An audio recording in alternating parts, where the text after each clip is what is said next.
The White Rose Resistance Group, a struggle for rights and the responsibility to resist. Such a fine sunny day, and I have to go.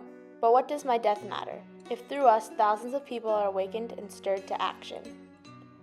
Those were the last words of 21-year-old Sophie Scholl on February 22, 1943. She was a university student and a rebel in the nonviolent resistance group called the White Rose. In Munich, Germany during World War II, an anti-Nazi resistance group made up of students and a professor fought against laws that limited their individual rights, the rights of others, and voiced their opinions by writing and distributing leaflets to inform others. This group, the White Rose, took responsibility by risking their lives to fight against Hitler, these unjust laws, and violent actions. By doing so, this small group of people encouraged other German citizens to resist and stand up for their rights. The Nazi ideology was that there were superior and inferior races. The German or Aryan race was superior, and other races, especially Jews, were inferior. Hitler wanted not only to rid the Aryan race of Jews, but also of other minority groups, such as homosexuals and the disabled. Hitler went to the extreme. He believed that the Aryan race should dominate, and if the Aryan race was pure, Germany would be the strongest nation in the world. At first, people were intrigued and for some even fully invested in the Nazi values, for it was Hitler and the Nazis who had helped relieve the nation from the gripping depression in 1930. But once Hitler's intentions came to light, many people, including the members of the White Rose, were dissatisfied. Hitler was sending Jews and other minorities to concentration camps, killing people with disabilities, arresting anyone who openly criticized the Nazi government, and creating unfair and restrictive laws. The Nazis created laws that removed Jews and political opponents from civil service jobs, took away the freedom of press, the freedom of speech, the freedom to protest, and the right to assemble. People realized that Hitler was not making Germany better. He was limiting their rights as German citizens and as people. The members of the White Rose were angered, and they chose to do something about it. There were 6 core members of the White Rose: Hans and Sophie Scholl, Alexander Schmorell, Christoph Probst, Willy Graf, and Kurt Huber, a university professor of philosophy and accredited scholar of folk music. The Scholls grew up in an upper-middle-class family. When the Nazis came to power in January of 1933, Hans and Sophie were enthusiastic followers of the National Socialist cult of youth. They believed in the Nazi propaganda at the time. Sophie later joined the BDM, or League of German Girls in English. The League promoted the Nazi ideology in girls and taught them the Nazi values. In 1936, Hans was promoted to a leader in his local Hitler Youth group and was chosen to be the flag bearer for the Hitler Youth at a Nuremberg rally in 1936. His older sister Inge recalled, "Hans underwent a remarkable change. The leaders had told him that his songs were not allowed. Why should he be forbidden from singing these songs that were so full of beauty? Merely because they had been created by other races?" Sophie had been told similar things after being criticized for reading poems written by a Jewish author. Elizabeth Scholl said that during this time, the Scholl kids became opposed to the government and felt unsatisfied by the reality of living in Nazi Germany. Both siblings then abandoned their involvement in the Hitler Youth. Hans met Alexander Schmorell at Army medical training in 1940. The two bonded over their shared beliefs and created a resistance group, the White Rose. The two wrote the first 4 leaflets together in the spring of 1941. Over 100 copies of the leaflets were printed and randomly distributed to addresses around Munich. Then, new members Willy Graf, Christoph Probst, Sophie Scholl, and Kurt Huber joined the group and helped to write the 5th, 6th, and 7th leaflets. The group not only expressed their opinions through the leaflets, they also painted slogans on walls throughout the city that said "Freedom" and "Down with Hitler." The White Rose was a group that collaborated all their ideas, thoughts, and opinions in order to write and distribute leaflets that not only expressed those ideas, thoughts, and opinions, but also stood up against the unfair laws that were limiting their rights and the rights of others. In the first leaflet, they wrote, "Therefore, in this last hour, every individual must arm himself as best as he can, aware of his responsibility as a Christian and Western civilization member. He must work against the hostage of humanity, against fascism and all similar systems of an absolute state. Offer passive resistance, resistance whenever you may be. Prevent the continuation of this war machine before it is too late, before the last of our cities lie in ruins like Cologne, and before the last of the youth of our people have been bled to death by the hubris of a subhuman."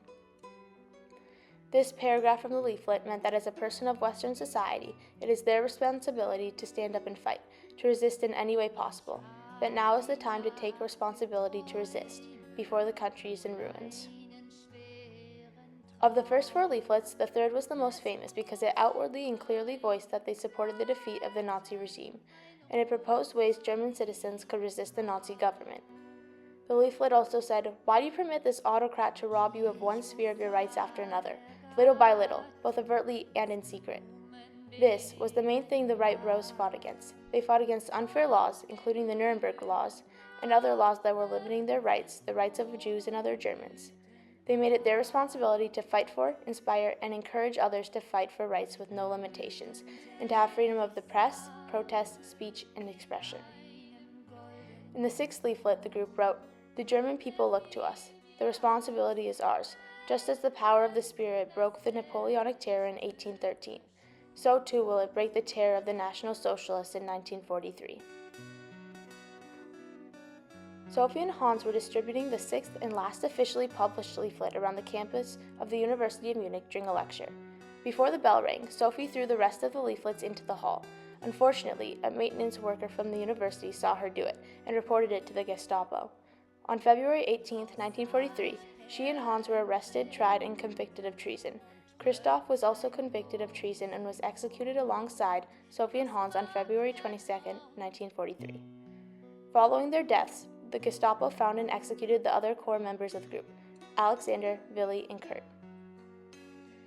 In an interview with École Polytechnique, Wolfgang Huber, the son of Kurt Huber, spoke about what the White Rose stood for and the main idea of what they were trying to achieve. Meaningful. So I think the basic idea of the White Rose was to fight for the freedom of expression, the freedom of the press, the freedom of opinion. I think this was the center of what they thought. Wolfgang is saying that the basis of the White Rose was a resistance organization that made it their responsibility to fight for their rights as German citizens, rights with no limitations.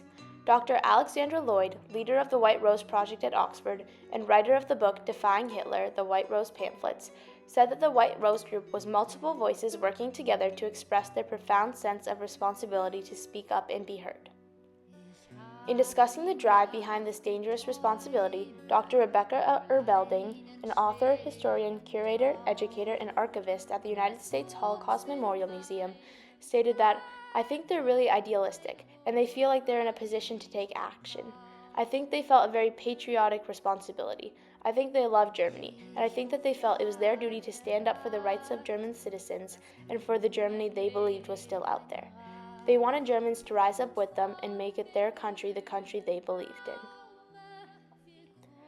Rachel Herring, a member of the White Rose Project, said, "I think the White Rose has many legacies. I think the legacy it's most well known for is the legacy of resistance, of free thinking, of staying true to your principles in a situation where it's incredibly hard to do that. I think one which really stood out to me was the idea of collective action. These weren't just individuals who were recording their thoughts who were distributing pamphlets. This was a group. And I think the legacy of working together and gaining strength from working with other people is a really powerful one." The White Rose's main goal was to fight for the rights of people. Although they lost that fight, the White Rose Group paved the way for many anti-Nazi and human rights groups, such as the B'nai B'rith Youth Organization in 1944 and the Holocaust Learning Experience. Other organizations would take up the responsibility, like Amnesty International, which began in 1961 and promotes human rights across the globe, and Human Rights Watch, which investigates abuses, exposes human rights violations, and pressures those with power to change. Throughout the last 83 years, individuals have also taken the route of responsibility and resisted injustice to stand up for rights.